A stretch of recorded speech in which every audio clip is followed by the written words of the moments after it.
इयत्ता 10वी विषय विज्ञान आणि तंत्रज्ञान भाग 1 पाठ 9 कार्बनी संयुगे. प्रस्तावना. मुलांनो, आपल्याला माहिती आहे की प्रत्येक पदार्थ हा मूलद्रव्यांपासून बनलेला असतो. 2 किंवा अधिक मूलद्रव्ये रासायनिक बंधांनी जोडली गेली की संयुगांची निर्मिती होते. संयुगांचे 2 प्रकार पडतात. 1 आयनिक संयुगे, 2 सहसंयुज संयुगे. आयनिक संयुगांमध्ये मूलद्रव्यांची देवाणघेवाण होते, तर सहसंयुज संयुगांमध्ये इलेक्ट्रॉनची भागीदारी होते. मुलांनो, या व्यतिरिक्त मागील इयत्तेत आपण संयुगांचे कोणकोणते प्रकार पाहिले आहेत? सेंद्रिय संयुगे आणि असेंद्रिय संयुगे. बरोबर. अन्न पदार्थ, धागे, कागद, औषधे, लाकूड, इंधने या नेहमीच्या वापरातील वस्तू अनेकविध संयुगांच्या बनलेल्या आहेत. या संयुगांमध्ये सामायिक असलेली घटक मूलद्रव्ये कोणती? या सर्वांमध्ये सामायिक अशी कार्बन, हायड्रोजन व ऑक्सिजन ही घटक मूलद्रव्ये आहेत. निसर्गामध्ये मुबलक प्रमाणात मिळणारे कार्बन हे मुक्त तसेच संयुगांच्या स्वरूपात आढळते. अपरूपता हा कार्बनचा महत्वाचा गुणधर्म आहे. अपरूपता म्हणजे काही मूलद्रव्ये निसर्गात एकापेक्षा अनेक रूपात आढळतात. त्यांचे रासायनिक गुणधर्म भिन्न असतात. कार्बन हे स्फटिक आणि अस्फटिक अशा 2 रूपात आढळते. स्फटिक कार्बन म्हणजे हिरा, ग्रेफाइट इत्यादी आणि अस्फटिक कार्बन म्हणजे दगडी कोळसा, चारकोल इत्यादी आहेत. अगदी बरोबर. सांगा, कार्बन हे मूलद्रव्य आवर्त सारणीत कोणत्या गणात आहेत? 14व्या गणात आहे. बरोबर. कार्बनची संज्ञा C या अक्षराने दर्शवतात. कार्बनचा अणु अंक 6 आहे. कार्बनचे अणु वस्तुमान 12 आहे. कार्बनचे इलेक्ट्रॉन संरूपण 2, 4 आहे. कार्बनची संज्ञा 4 आहे आणि कार्बन हे अधातू मूलद्रव्य आहे. मुलांनो, मागील इयत्तेमध्ये आपण पाहिले की वनस्पती व प्राणी यांच्यापासून प्रत्यक्ष अथवा अप्रत्यक्षपणे मिळणाऱ्या संयुगांस सेंद्रिय संयुगे म्हणतात. तसेच खनिजांपासून मिळणारी संयुगे ही असेंद्रिय संयुगे म्हणून ओळखली जातात.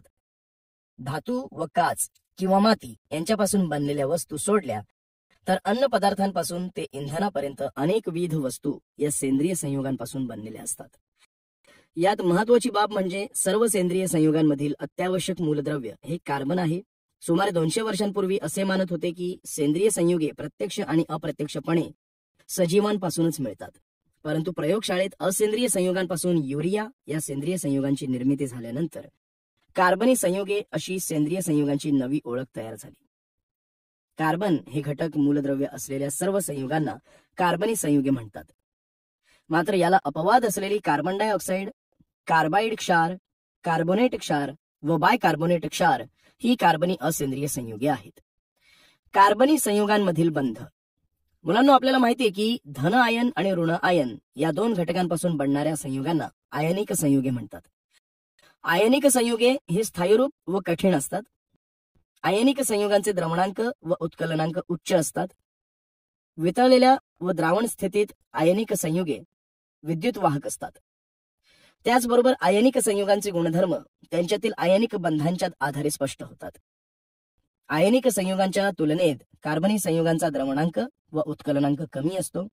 सामान्यतः कार्बनी संयुगांमध्ये उत्कलनांक 300 अंश सेल्सिअस पेक्षा कमी असतो. म्हणून कार्बनी संयुगांमध्ये रेणूंमधील आकर्षण बल क्षीण असते. याआधी आपण पाहिले आहे की विविध द्रावणांच्या विद्युत वाहकतेचे परीक्षण केले असता ग्लुकोज व युरिया या कार्बनी संयुगांना विद्युत वाहकता नाही असे दिसले. साधारणपणे बरीच कार्बनी संयुगे हे विद्युत दुर्वाहक आहेत. यावरून लक्षात येते की बहुतांश कार्बनी संयुगांच्या संरचनेमध्ये आयनिक बंधाचा अभाव आहे. यावरून समजते की कार्बनी संयुगांमधील रासायनिक बंधांमुळे आयनांची निर्मिती होत नाही. सांगा पाहू. मुलांनो, सांगा पाहू, रासायनिक बंध म्हणजे काय? 2 किंवा अधिक अणू एकत्र बांधून त्यांच्यापासून रासायनिक पदार्थ बनविण्यास कारक ठरणारे अणूंमधील आकर्षण म्हणजे रासायनिक बंध होय. बरोबर. इलेक्ट्रॉन व अणुकेंद्र यांच्यातील विद्युत चुंबकीय आकर्षण किंवा चुंबकीय ध्रुवासारखे आकर्षण इत्यादी विरोधी भारांमधील विद्युत चुंबकीय आकर्षण बलातून रासायनिक बंध बनतात. मग सांगा, मूलद्रव्याचा एक अणू जितके रासायनिक बंध तयार करतो त्या संख्येला काय म्हणतात? एक अणू जितके रासायनिक बंध तयार करतो व शृंखला तयार होते त्याला शृंखला बंधन शक्ती असं म्हणतात. बरोबर. रासायनिक बंधांचे दोन महत्वाचे प्रकार कोणते? रासायनिक संयुगांचे आयनिक बंध व सहसंयुज बंध हे दोन महत्वाचे प्रकार आहेत. अगदी बरोबर. मुलांनो, आयनिक बंध हा दोन विरुद्ध विद्युत भार म्हणजे धन व ऋण असलेल्या आयनांमधील विद्युत स्थितिक आकर्षणातून उपजणारा रासायनिक बंध असतो. आणि सहसंयुज बंध हा दोन अणू दरम्यान इलेक्ट्रॉन जोड्याने बनणारा संयुजेचा बंध असतो. यात प्रत्येक अणू बंधासाठी लागणाऱ्या जोडीपैकी एक इलेक्ट्रॉन देतो. मुलांनो, आपल्याला माहितीये की एखाद्या अणूला बंध करण्यासाठी जी प्रेरक शक्ती असते ती म्हणजे नजीकच्या राजवायूचे स्थायी असे इलेक्ट्रॉन संरूपण गाठून स्थैर्य प्राप्त करणे. तक्त्यात दाखविल्याप्रमाणे कार्बनच्या संयोजा कवचात 4 इलेक्ट्रॉन आहेत. कार्बनला हेलियम व निऑन हे दोन राजवायू जवळचे आहेत. यासाठी खालील शक्यता आहेत. 1. कार्बन संयोजा कवचातील 4ही इलेक्ट्रॉन गमावून हेलियम या राजवायूचे संरूपण गाठणे. या प्रक्रियेत संयोजा कक्षेतील प्रत्येक इलेक्ट्रॉन गमावताना अणूवरील निव्वळ धनप्रभार वाढत जातो. प्रत्येक इलेक्ट्रॉन गमावताना आधीपेक्षा जास्त ऊर्जा लागून ते काम अधिक कठीण बनते. शिवाय शेवटी तयार C4+ म्हणजेच ज्या कार्बनमध्ये 4 धन आयन आहेत अशा धन आयनाला राजवायू संरूपण असून सुद्धा त्याच्या लहान आकारमानावर असलेल्या निव्वळ उच्च प्रभारामुळे तो अस्थायी ठरतो. त्यामुळे कार्बन अणू राजवायू संरूपण गाठण्यासाठी हा मार्ग घेत नाही. 2. पुढील मार्ग असा की संयोजा कक्षेत अष्टक स्थिती प्राप्त करण्यासाठी 4 इलेक्ट्रॉन स्वीकारून निऑन या राजवायूचे स्थायी संरूपण गाठणे. या पद्धतीत प्रत्येक नवा इलेक्ट्रॉन स्वीकारताना कार्बन अणूवरील निव्वळ ऋणप्रभार वाढत जातो. त्यामुळे पुढचा इलेक्ट्रॉन स्वीकारत असताना वाढीव प्रतिकर्षण बळावर मात करण्यासाठी जास्त ऊर्जा लागून ते काम अजून अवघड होते.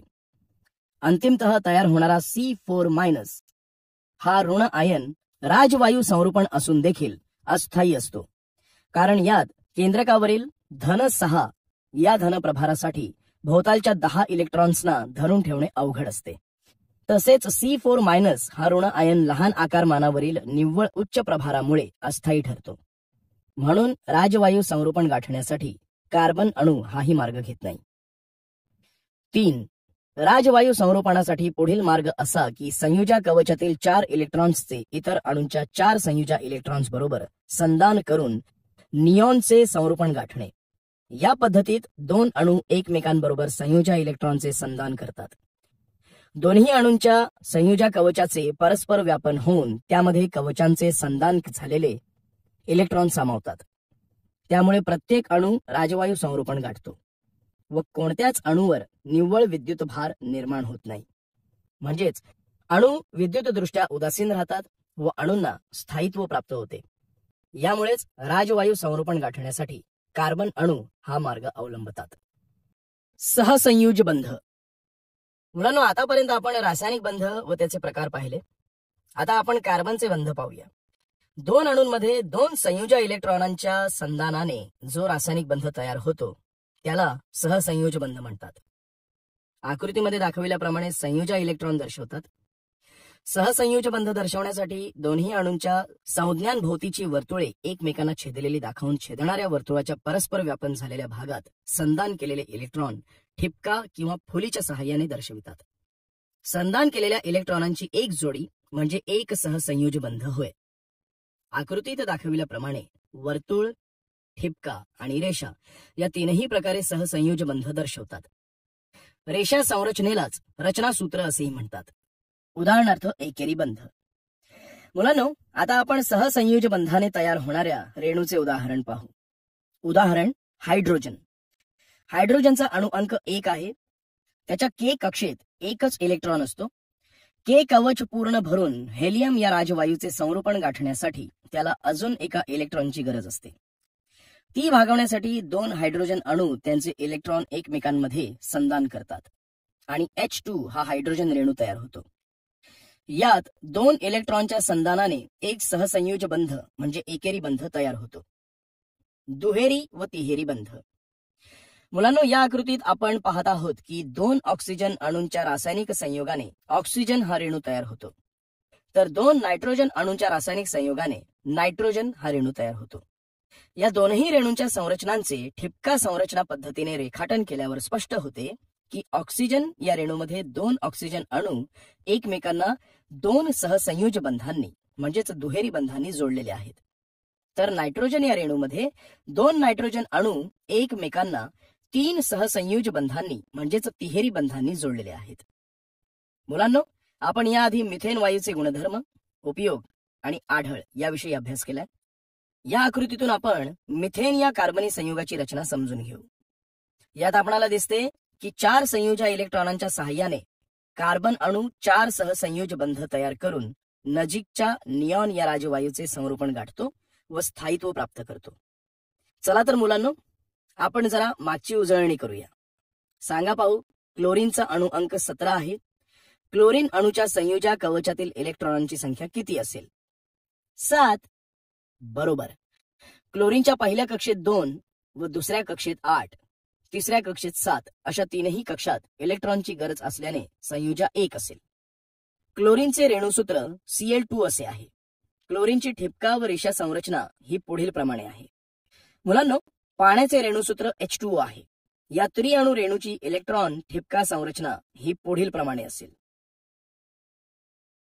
अमोनियाचे रेणूसूत्र NH3 आहे.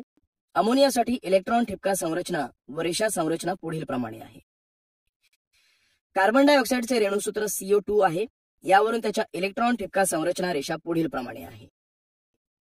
मुलांनो, वरील कार्बन डायऑक्साइड मध्ये C अणू प्रत्येक O अणूशी कोणत्या बंधाने जोडलेला आहे?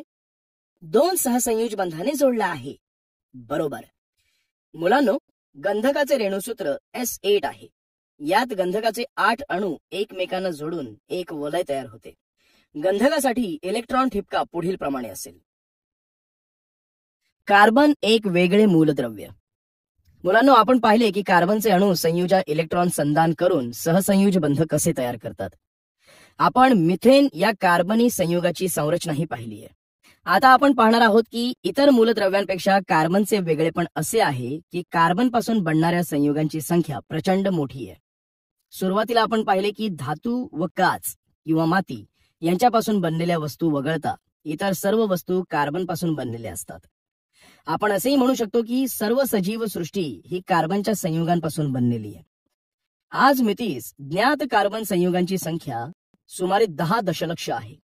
ही संख्या इतर सर्व मूलद्रव्यांपासून बनणाऱ्या संयुगांच्या एकत्रित संख्येपैकी जास्त आहे. कार्बनी संयुगांच्या रेणू वस्तुमानांच्या व्याप्तीचे मान 10चा पहिला घात ते 10चा 12वा घात एवढे आहे. कार्बन पासून मिथेन सारख्या लहान साध्या रेणूपासून ते DNA सारख्या महाप्रचंड रेणूपर्यंत लक्षावधी प्रकारचे रेणू बनतात. कार्बनी संयुगांच्या रेणू वस्तुमानांची व्याप्ती 10च्या 12व्या घातापर्यंत पसरलेली म्हणजे प्रचंड आहे. यातून आपल्याला समजते की कार्बनचे अणू मोठ्या संख्येने एकत्र येऊन प्रचंड मोठे रेणू तयार होतात. कार्बनला हा आगळा वेगळा गुणधर्म प्राप्त होतो कारण कार्बनच्या सहसंयोज बंधाच्या वैशिष्ट्यपूर्ण स्वरूपामुळे कार्बन मोठ्या संख्येने संयुगे तयार करू शकतो. कार्बनची वैशिष्ट्ये. आता आपण कार्बनची वैशिष्ट्ये समजून घेऊ. कार्बनचे पहिले वैशिष्ट्य, कार्बनमध्ये दुसऱ्या कार्बन अणूंबरोबर प्रबळ सहसंयोज बंध तयार करण्याची अद्वितीय अशी क्षमता आहे. त्यातून मोठे रेणू तयार होतात. कार्बन अणूच्या या गुणधर्माला शृंखला बंधन शक्ती म्हणतात. सर्व कार्बनी संयुगांमध्ये कार्बन अणूंच्या मुक्त शृंखला किंवा बद्ध शृंखला असतात. यातील मुक्त शृंखला ही सरळ शृंखला किंवा शाखीय शृंखला असू शकते. उदाहरणार्थ ब्युटेन. यात कार्बनचे 4 अणू व हायड्रोजनचे 10 अणू आहेत. याची सरळ शृंखला ही अशी असेल आणि ब्युटेनची शाखीय शृंखला अशी असेल. याचबरोबर मुलांनो, कार्बनची बद्ध शृंखला ही वलयाकार रचना असते. याचे उदाहरण म्हणून सायक्लोहेक्झेन पाहूयात. सायक्लोहेक्झेन कार्बन वलय हे असे असेल. आपल्या लक्षात आहे की 2 कार्बन अणूंमधील सहसंयोज बंध प्रबळ असल्याने स्थायी असतो व या स्थायी प्रबळ सहसंयोज बंधामुळे कार्बनला शृंखला बंधन शक्ती प्राप्त होते. तर मुलांनो, हायड्रोजन पॅरॉक्साईडचे या अभिक्रियेमध्ये आपोआप अपघटन होते. यावरून आपण O एकेरी बंध O या सहसंयोज बंधाच्या प्रबळतेविषयी असे अनुमान बांधू शकतो की हायड्रोजन पॅरॉक्साईडचे म्हणजे H2O2 मध्ये ओ एकेरी बंध ओ सहसंयोजी बंध प्रबळ नसतो. म्हणजेच ऑक्सिजनला मालिका बंधन शक्ती नसते. म्हणजे यावरून आपल्याला समजते की ज्याप्रमाणे कार्बनची मालिका बंधन शक्ती आणि सहसंयोज बंध प्रबळ असतो, तशी ऑक्सिजनची मालिका बंधन शक्ती आणि सहसंयोज बंध प्रबळ असत नाही.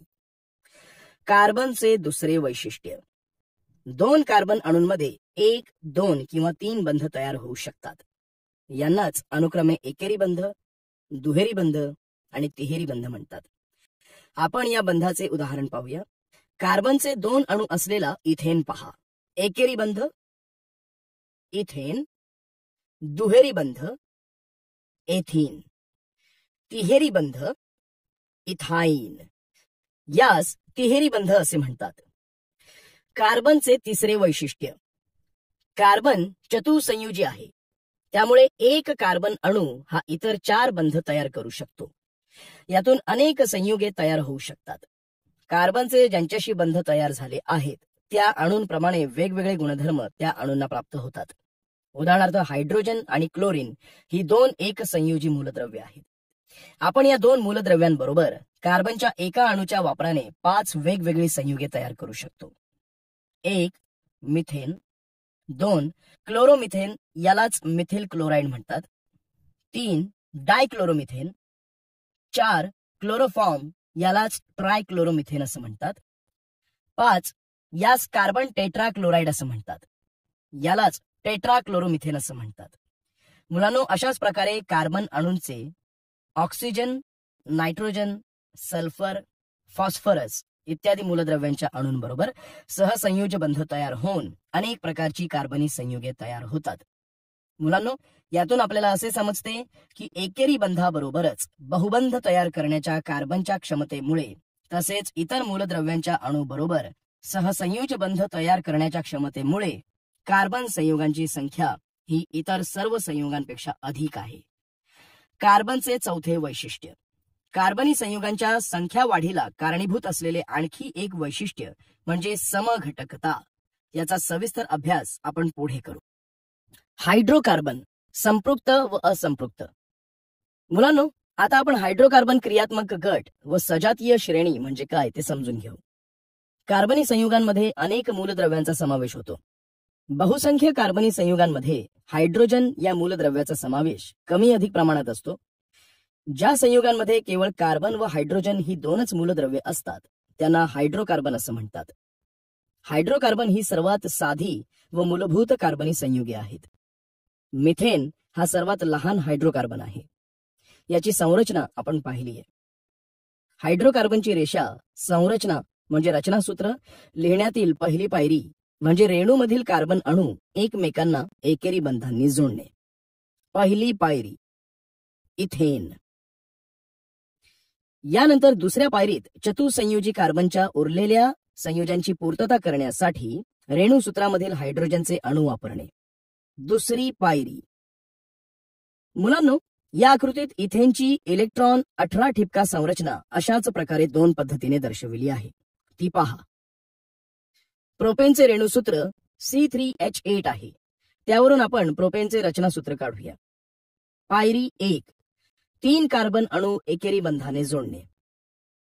पायरी 2 रेणूसूत्रातील 8 हायड्रोजन अणू 3ही कार्बन अणूंच्या चतुसंयोजेच्या पूर्ततेसाठी वापरणे. वरील इथेन आणि प्रोपेन यांच्या रचनासूत्रांवरून दिसते की सर्व अणूंच्या संयोजांची पूर्तता एकेरी बंधांनी झालेली आहे. अशा संयुगांना संपृक्ती संयुगे म्हणतात. म्हणून आपण अशी व्याख्या करू शकतो की ज्या हायड्रोकार्बनमध्ये प्रत्येक कार्बन अणूच्या 4ही संयोजांची पूर्तता एकेरी बंधांनी झाली आहे अशा हायड्रोकार्बनला संपृक्त हायड्रोकार्बन म्हणतात. संपृक्त हायड्रोकार्बनला अल्केन असेही म्हणतात. उदाहरणार्थ मिथेन, इथेन, प्रोपेन, ब्युटेन इत्यादी. मुलांनो, आता आपण कार्बनचे 2 अणू असलेले आणखी काही हायड्रोकार्बन पाहू. 1 एथीन, 2 इथाईन. एथीनचे रचनासूत्र रेषा संरचना लिहिण्याची पद्धत पुढील प्रमाणे आहे. एथीन रेणूसूत्र C2H4. पायरी 1 कार्बन अणू एकेरी बंधाने जोडणे. पायरी 2 रेणूमधील 4 हायड्रोजन कार्बन अणूंच्या चतुसंयोजा पूर्ततेसाठी वापरणे. मुलांनो, यात आपणास दिसत आहे की दोन्ही कार्बन अणूंच्या प्रत्येकी एका संयोजाची पूर्तता झालेली नाही, म्हणून आपण यासाठी पुढील पायरी वापरू. पायरी 3. 2 कार्बन अणूंमध्ये एकेरी बंधाऐवजी दुहेरी बंध काढून चतुसंयोजाची पूर्तता करणे. म्हणजेच CH2 बरोबर CH2 एथिन, इथाईन C2H2.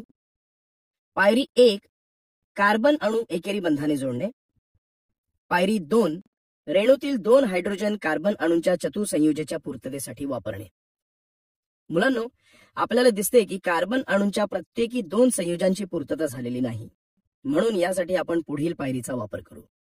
पायरी 3.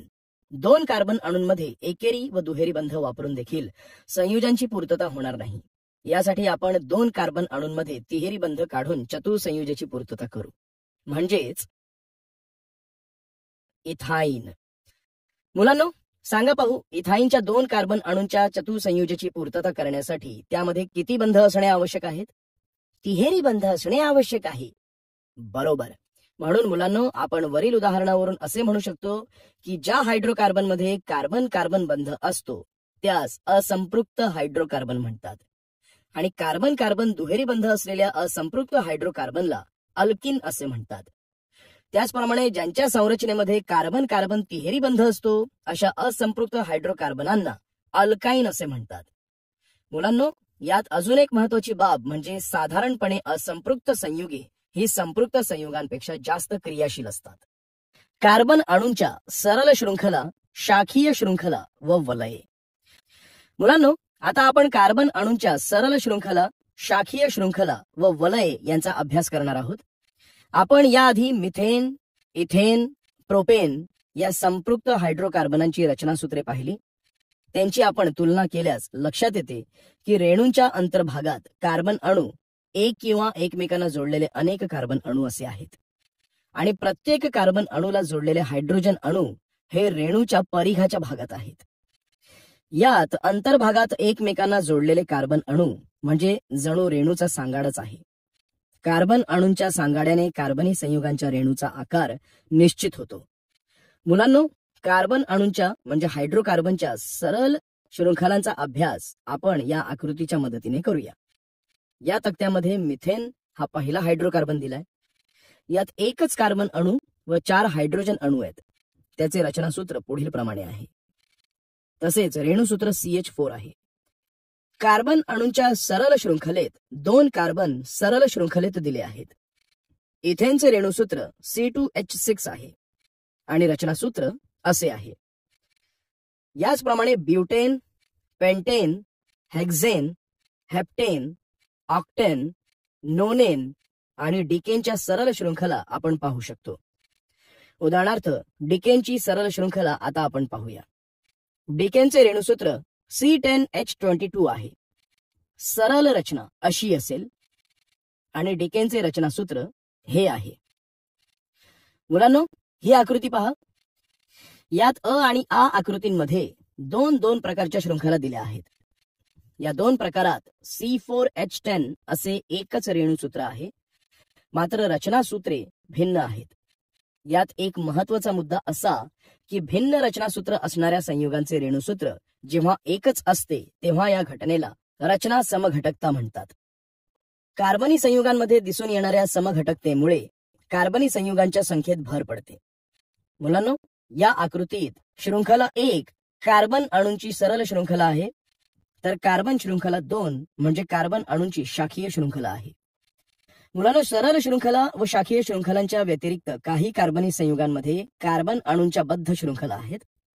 तिथे कार्बन अणूंची वलय तयार झालेली दिसतात. उदाहरणार्थ सायक्लोहेक्झेन या संयुगांचे रेणूसूत्र C6H12 असे आहे.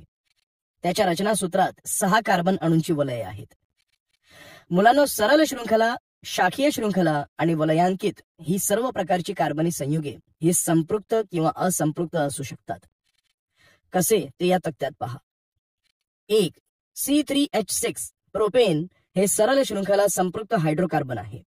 तेच प्रोपीन हे सरळ शृंखला असंपृक्त हायड्रोकार्बन देखील आहे. उदाहरणार्थ प्रोपीन C3H6, प्रोपाइन C3H4. 2. शाखीय शृंखला हायड्रोकार्बन मध्ये संपृक्त हायड्रोकार्बन आयसोब्युटेन C4H10 आहे.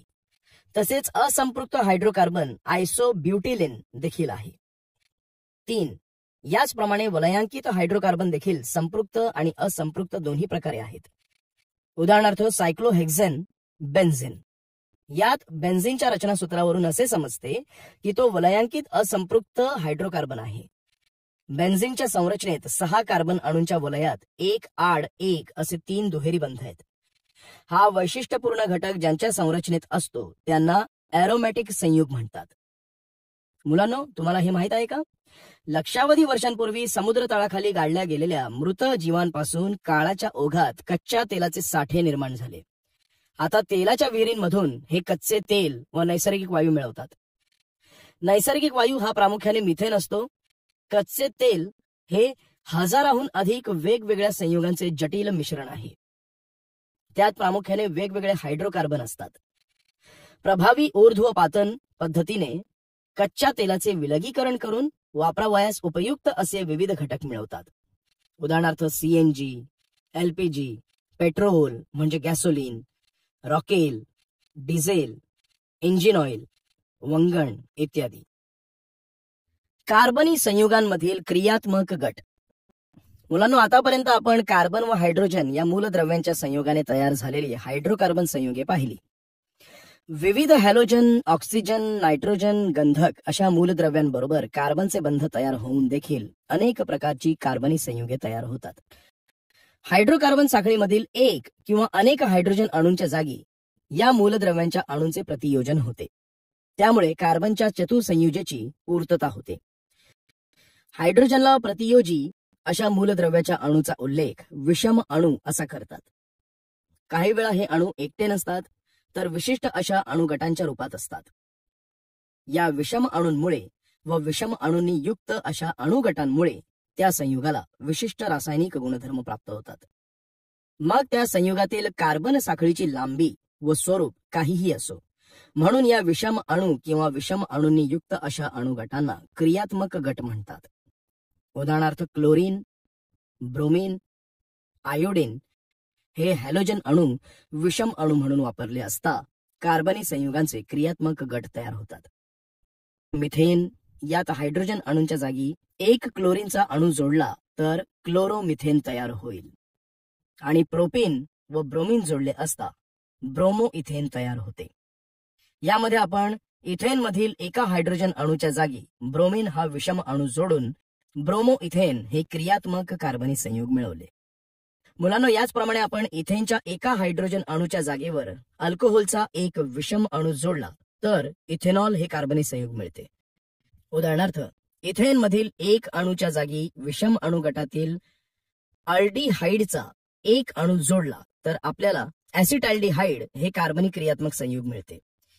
आपण कीटोन जर प्रोपेनला जोडला तर आपणास ऍसिटोन मिळतो. मुलांनो, आपण जर कार्बोक्सिलिक आम्लाचा अणुगट इथेनच्या एका हायड्रोजनच्या जागी वेगळा केला तर आपल्याला ऍसिटिक आम्ल हे संयुग मिळेल. आपण इथरला इथेनच्या एका हायड्रोजन अणूसोबत रिप्लेस केले तर आपल्याला डायमिथाइल हे कार्बन संयुग मिळते. आपण इथेनच्या एका हायड्रोजन अणूला नायट्रोजनच्या अणूने बदली केले तर आपल्याला एथिल अमीन हे संयुग मिळते. समजातीय श्रेणी. मुलांना आपण पाहिले की कार्बन अणू एकमेकांना जोडले जाऊन वेगवेगळ्या लांबीच्या शृंखला बनतात. तसेच या शृंखलांवरील हायड्रोजन अणूची जागा एखादा क्रियात्मक गट घेऊ शकतो. त्यामुळे क्रियाशील गट तोच, परंतु कार्बन शृंखला वेगवेगळ्या लांबीच्या अशी संयुगे मोठ्या संख्येने तयार होतात. उदाहरणार्थ अल्कोहोल हा क्रियात्मक गट असलेली मिथेनॉल, इथेनॉल, प्रोपेनॉल, ब्युटेनॉल इत्यादी अशी अनेक संयुगे तयार होतात. या सर्वांमधील कार्बन शृंखलांची लांबी वेगवेगळी असली तरी त्यांच्यातील क्रियात्मक गट एकच असल्याने त्यांच्या रासायनिक गुणधर्मात खूप साधर्म्य असतं. क्रमाक्रमाने वाढत जाणारी लांबी असणाऱ्या शृंखलांवर विशिष्ट हायड्रोजनच्या जागी समान क्रियात्मक गट जोडल्याने संयुगांची जी श्रेणी तयार होते तिला समजातीय श्रेणी असं म्हणतात. उदाहरणार्थ अल्कोहोलांची समजातीय श्रेणी, कार्बोक्सिलिक आम्लांची समजातीय श्रेणी, अल्डिहाइडांची समजातीय श्रेणी इत्यादी. मुलांनो, हा तक्ता पहा. यातून आपल्याला समजातीय श्रेणींची वैशिष्ट्ये समजण्यास मदत होते. या तक्त्याच्या निरीक्षणातून समजते की अल्केन, अल्कोहोल आणि अल्कीन यांच्या समजातीय श्रेणींमधील संयुगांच्या रचना आणि गुणधर्मांमध्ये बरेच साम्य आहे. मुलांनो, आपण वरील तक्त्यात समजातीय श्रेणींची उदाहरणे पाहिली. मग सांगा पाहू, अल्केन समजातीय श्रेणीचे पहिले दोन सदस्य मिथेन व इथेन यांच्या सूत्रांमध्ये किती मेथिलीन घटकांचा फरक आहे? अल्केन समजातीय श्रेणीचे पहिले दोन सदस्य मिथेन व इथेन यांच्या सूत्रांमध्ये एक मेथिलीन घटकाचा फरक आहे. तसेच इथेन व प्रोपेनला लागून आलेल्या दोन सूत्रांमध्ये एक मेथिलीन घटकाचा फरक आहे. बरोबर. अल्कोहोल समजातीय श्रेणीच्या तिसऱ्या सदस्यापेक्षा चौथ्या सदस्याच्या सूत्रामध्ये किती मेथिलीन घटक जास्त आहेत? अल्कोहोल समजातीय श्रेणीच्या तिसऱ्या सदस्यापेक्षा चौथ्या सदस्याच्या सूत्रामध्ये एक मेथिलीन घटक जास्त आहे. अगदी बरोबर. अल्कीन समजातीय श्रेणीमधील तिसऱ्या सदस्यापेक्षा दुसऱ्या सदस्याच्या सूत्रामध्ये किती मेथिलीन घटक कमी आहे?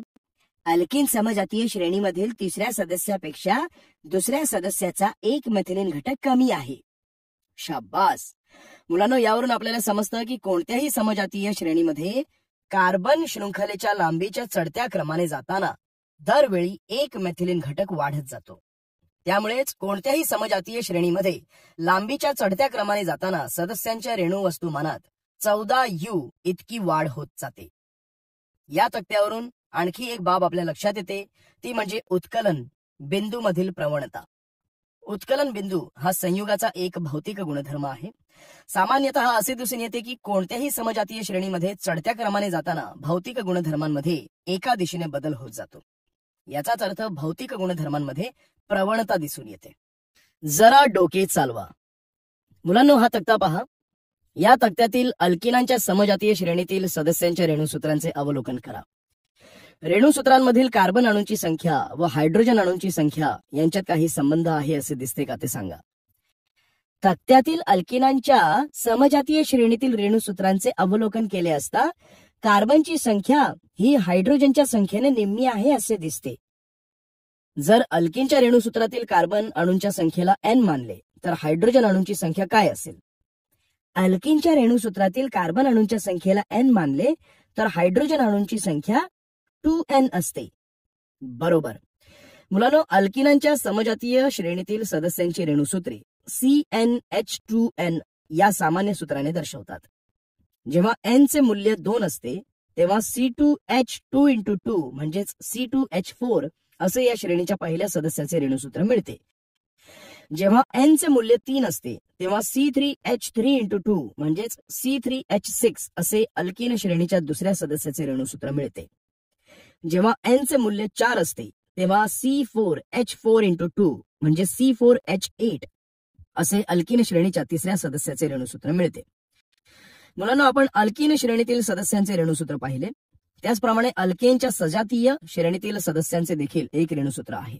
तर मग सांगा पाहू, त्यांचे सामान्य रेणूसूत्र काय असेल? या श्रेणीच्या पहिल्या सदस्यांसाठी n चे मूल्य काय आहे?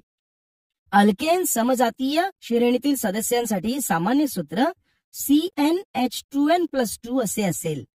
या श्रेणीतील पहिल्या सदस्यांसाठी n चे मूल्य 1 आहे. बरोबर.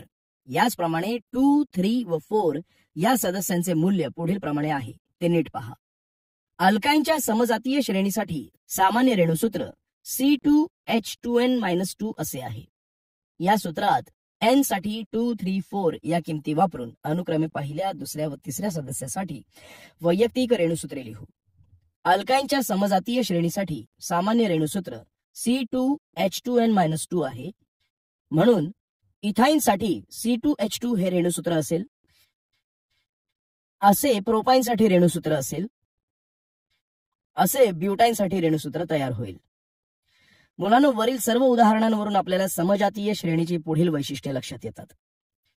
1. समजातीय श्रेणीमध्ये एका सदस्याकडून पुढच्या सदस्याकडे जाताना एका मेथिलीन घटकाची भर पडते. 2. समजातीय श्रेणीमध्ये एका सदस्याकडून पुढच्या सदस्याकडे जाताना रेणू वस्तुमान 14U ने वाढते. 3. समजातीय श्रेणीमध्ये एका सदस्याकडून पुढच्या सदस्याकडे जाताना कार्बन अणूंची संख्या 1 ने वाढते. 4. समजातीय श्रेणीच्या सदस्यांच्या रासायनिक गुणधर्मांमध्ये साधर्म्य असते. 5. समजातीय श्रेणीच्या सर्व सदस्यांसाठी एकच सामान्य रेणुसूत्र असते. जरा डोके चालवा. मुलांनो, आपण या तक्त्यामध्ये जे क्रियात्मक गट पाहिले त्यांची आपण रेणुसूत्रे लिहूयात. क्रियात्मक गट हॅलो म्हणजे क्लोरो, ब्रोमो, आयोडो साठी रेणुसूत्रे पुढील प्रमाणे असतील. Chloromethane, chloroethane, chloropropane, chlorobutane. क्रियात्मक अल्टिहाइड CHO साठी रेणुसूत्रे ही पुढील प्रमाणे आहेत. Methanol, ethanol, butanol. क्रियात्मक गट कार्बोक्सिलिक आम्ल COOH साठी रेणुसूत्रे ही पुढील प्रमाणे आहेत. Methanoic acid, ethanoic acid, propanoic acid, butanoic acid. क्रियात्मक गट अमीन NH2 साठी रेणुसूत्रे पुढील प्रमाणे असतील. मिथेनामीन, एथिनामीन, प्रोपेनामीन, ब्युटेनामीन. अल्केनच्या समजातीय श्रेणीचे सामान्य सूत्र C2H2N+2 असे आहे. यावरून श्रेणीतील 8व्या व 12व्या सदस्याचे रेणुसूत्र पुढील प्रमाणे आहे. अल्केनच्या श्रेणीतील 8व्या सदस्याचे रेणुसूत्र C8H8x2+2 म्हणजेच C8H18 असेल. यास ऑक्टेन असे म्हणतात. त्याचप्रमाणे 12व्या सदस्याचे रेणुसूत्र N बरोबर 12 ठेवून C12H12x2+2 म्हणजेच C12H26 असे असेल. यास डोडेकेन असे म्हणतात. कार्बनी संयुगांच्या नामकरण पद्धती. सामान्य नामकरण पद्धती. मुलांनो, आपण पाहिले आहे की आज मितीस लक्षावधी कार्बनी संयुगे माहिती आहेत. सुरुवातीला यांची संख्या कमी होती. त्यावेळी त्यांना वैज्ञानिकांनी विविध प्रकारांनी नावे दिली होती. त्या नावांना आता सामान्य नावे असे म्हणतात. उदाहरणार्थ मिथेन, इथेन, प्रोपेन, ब्युटेन या पहिल्या 4 अल्केनच्या नामांचे उगम वेगवेगळे आहेत आणि त्यानंतरच्या अल्केनांची नावे ही त्यांच्यातील कार्बनच्या संख्येवरून दिली आहेत. C4H10 या रेणुसूत्रासाठी सरळ शृंखला किंवा शाखीय शृंखला अशी रचना सूत्रे असलेले 2 समघटक संयुगे संभवतात. त्यांना N ब्युटेन व I ब्युटेन अशी 2 नावे देऊन त्यांच्यातील वेगळेपण व सहसंबंध दर्शवला गेला. मुलांनो, याचप्रमाणे C5H12 या रेणुसूत्रासाठी देखील 3 रचनासूत्रे आहेत. त्यानुसार त्यांना N पेंटेन, I पेंटेन आणि निओ पेंटेन अशी नावे आहेत. N म्हणजे नॉर्मल तर I म्हणजे ISO आहे. त्याचप्रमाणे C6H14 या रेणुसूत्रासाठी सरळ शृंखला किंवा शाखीय शृंखला असलेली 3 समघटक संयुगे आहेत. ती पुढील प्रमाणे N हेक्झेन, I हेक्झेन आणि निओ हेक्झेन अशी आहेत. मुलांनो, जसजशी कार्बनी संयुगे ज्ञात होत गेली तसतसा त्यांच्या वाढत्या संख्येमुळे पुढील काळात कार्बनी संयुगांच्या सामान्य नावांमुळे गोंधळ होऊ लागला. त्यामुळे कार्बनी संयुगांना नावे देण्यासाठी तर्कशुद्ध व सर्वमान्य पद्धत असण्याची गरज भासू लागली. IUPAC पॅक नामकरण पद्धती, international union of pure and applied chemistry या संस्थेने संयुगांच्या संरचनेवर आधारित नामकरण पद्धत मांडली. ती आता जगभर मान्यता प्राप्त आहे. या पद्धतीमुळे सर्व प्रकारच्या कार्बनी संयुगांना विशिष्ट नाव देण्याची तरतूद आहे. मुलांनो, कोणत्याही कार्बनी संयुगांच्या IUPAC नावाचे 3 घटक असतात: जनक, प्रत्यय व उपसर्ग. कोणत्याही संयुगाला IUPAC नाव देताना त्या संयुगाच्या जनक अल्केनचे नाव आधारभूत धरतात. जनक अल्केनच्या नावाला योग्य ते प्रत्यय व उपसर्ग जोडून संयुगाचे नाव तयार करतात. मुलांनो, सरळ शृंखला संयुगांच्या IUPAC नामकरणातील पायऱ्या या पुढील प्रमाणे आहेत. पायरी 1. सरळ शृंखला संयुगाचे रचनासूत्र लिहून त्यातील कार्बन अणूंची संख्या मोजा. या संख्येइतके कार्बन अणू असलेला अल्केन हाच प्रस्तुत संयुगांचा जनक अल्केन होय. या जनक अल्केनचे नाव इंग्रजीमध्ये लिहा. प्रस्तुत संयुगांच्या कार्बन शृंखलेमध्ये दुहेरी बंध असेल तर जनक नावाचा शेवट ANE ऐवजी ENE ने करावा आणि जर प्रस्तुत संयुगांच्या कार्बनी शृंखलेत तिहेरी बंध असेल तर जनक नावाचा शेवट ANE ऐवजी YNE ने करावा. या तक्त्यात अनुक्रमांक 4 पर्यंत एकेरी बंध असल्याने जनक नाव देण्यात आले आहे. त्यानंतर अनुक्रमांक 5 मध्ये दुहेरी बंध असल्याने यास जनक नाव प्रोपीन असे दिले आहे. अनुक्रमांक 6 मध्ये तिहेरी बंध असल्याने प्रोपाइन असे नाव दिले आहे. पायरी 2. रचनासूत्रामध्ये एखादा क्रियात्मक गट असल्यास जनक नावातील शेवटचे ई हे अक्षर काढून त्या जागी क्रियात्मक गटाचे संक्षिप्त नाव प्रत्यय म्हणून जोडावे. यास अपवाद हॅलोजन या क्रियात्मक गटाचे संक्षिप्त नाव नेहमीच उपसर्ग म्हणून जोडतात. अनुक्रमांक 1 मध्ये इथेन या शेवटचा ई काढून त्या जागी क्रियात्मक गट ऑल हे संक्षिप्त नाव प्रत्यय म्हणून जोडले आहे, म्हणून त्यास जनक प्रत्यय इथेनॉल असे नाव देण्यात आले. अनुक्रमांक 2 मध्ये इथेनला हॅलोजन या क्रियात्मक गटातील क्लोरो हा अणू जोडला असल्याने क्लोरो हे नाव उपसर्ग म्हणून वापरले आहे. क्लोरो इथेन याचप्रमाणे ब्रोमो इथेन हे नाव देण्यात आले आहे. तक्त्यातील बाकी नावांना जनक नावाचे शेवटचे ई अक्षर काढून त्यांच्या क्रियात्मक गटाचे संक्षिप्त नाव प्रत्यय म्हणून जोडून यांना प्रोपेन ऐवजी प्रोपेनॉल, इथेन ऐवजी इथेनॉइक ऍसिड, मिथेन ऐवजी मिथेनामिन आणि प्रोपेन ऐवजी प्रोपेनॉन अशी IUPAC नावे देण्यात आली आहेत. पायरी 3. कार्बन शृंखलेतील कार्बन अणूंना एका टोकाकडून दुसऱ्या टोकापर्यंत अंक द्या. CHO किंवा COOH या क्रियात्मक गटातील कार्बनला 1 हा अंक द्या. हे क्रियात्मक गट नसतील तेव्हा शृंखलेचे अंकन 2 दिशांनी होऊ शकते. ज्या अंकामुळे क्रियात्मक गट धारण करणाऱ्या कार्बन अणूला लहान अंक मिळेल ते अंकन ग्राह्य धरा.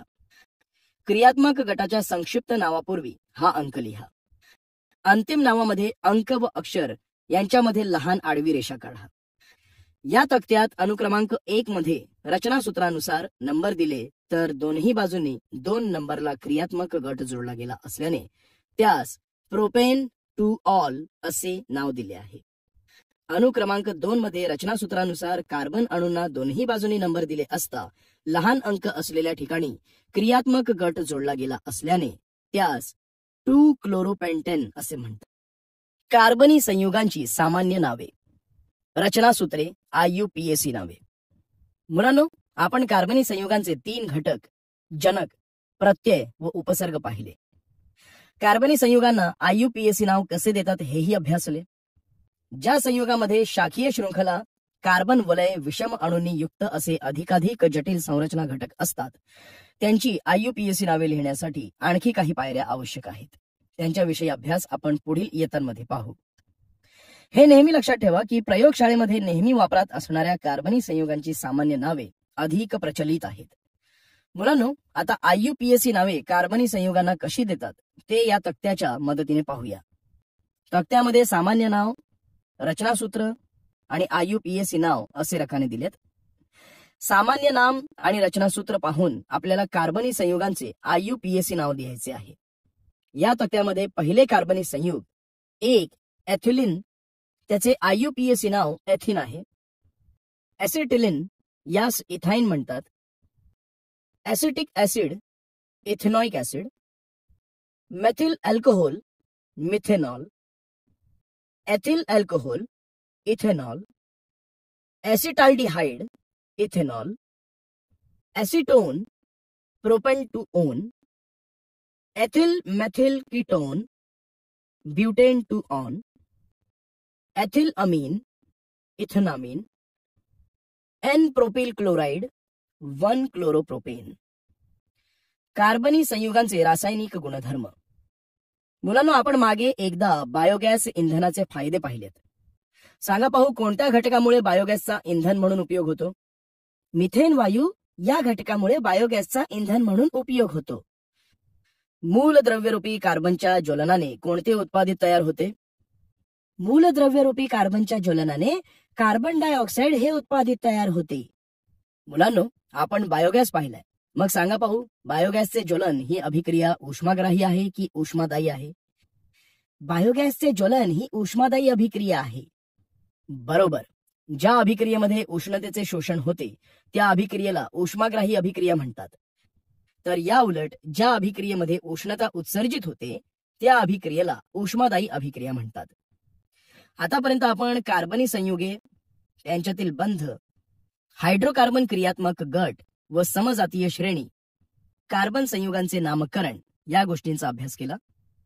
आता आपण कार्बनी संयुगांचे रासायनिक गुणधर्म पाहूया.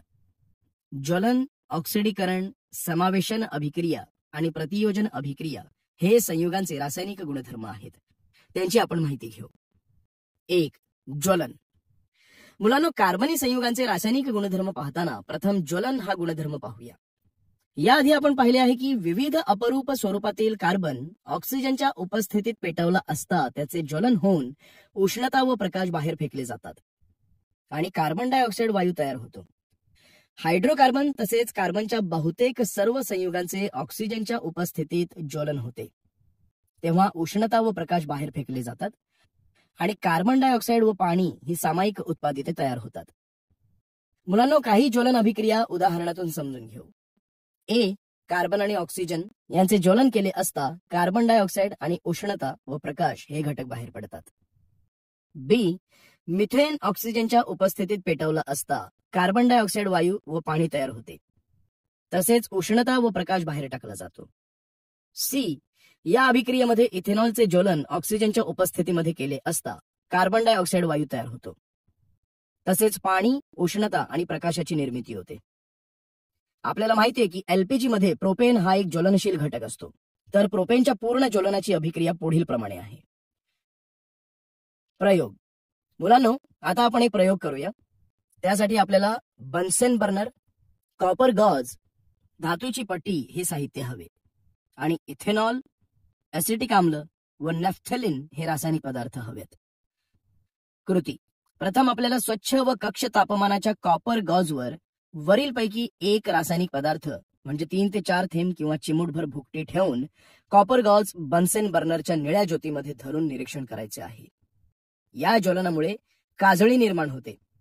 पदार्थाचे ज्वलन होताना त्याच्या ज्योतीवर पट्टी धरायची आहे.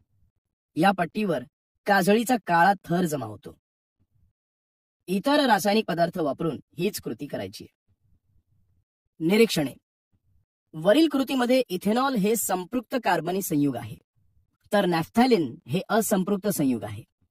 साधारणपणे संपृक्त कार्बनी संयुगे जळतात व स्वच्छ निळी ज्योत देतात, तर असंपृक्त कार्बनी संयुगे पिवळ्या ज्योतीने जळतात व काळा धूर सोडतात.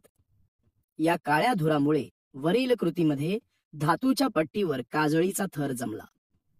मुलांनो, रेणूसूत्रांची तुलना केल्यावर दिसते की असंपृक्त संयुगांमध्ये कार्बनचे प्रमाण संपृक्त संयुगांच्या मानाने जास्त असते. त्यामुळे असंपृक्त संयुगांच्या ज्वलनाच्या दरम्यान न जळलेले कार्बनचे कण सुद्धा तयार होतात.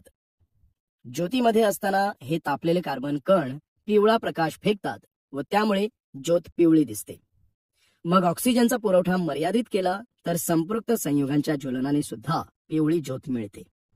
मुलांनो, आता आपण अजून एक कृती करूया. यासाठी बन्सन बर्नर पेटवूया.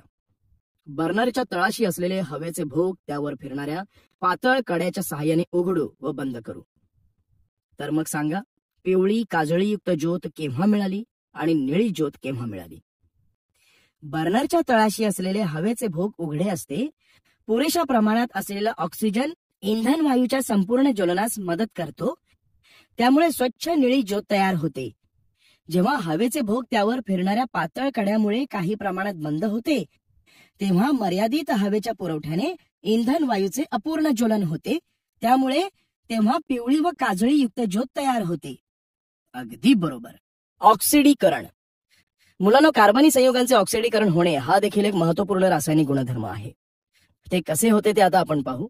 कार्बनी संयुगे हवेत पेटवली असता हवेतील ऑक्सिजन बरोबर सहज संयोग पावून जळू लागतात. हे आपण पाहिले आहे. या ज्वलन क्रियेमध्ये कार्बनी संयुगांच्या रेणूमधील सर्व रासायनिक बंध तुटून कार्बन डायऑक्साईड व पाणी ही उत्पादिते तयार होतात.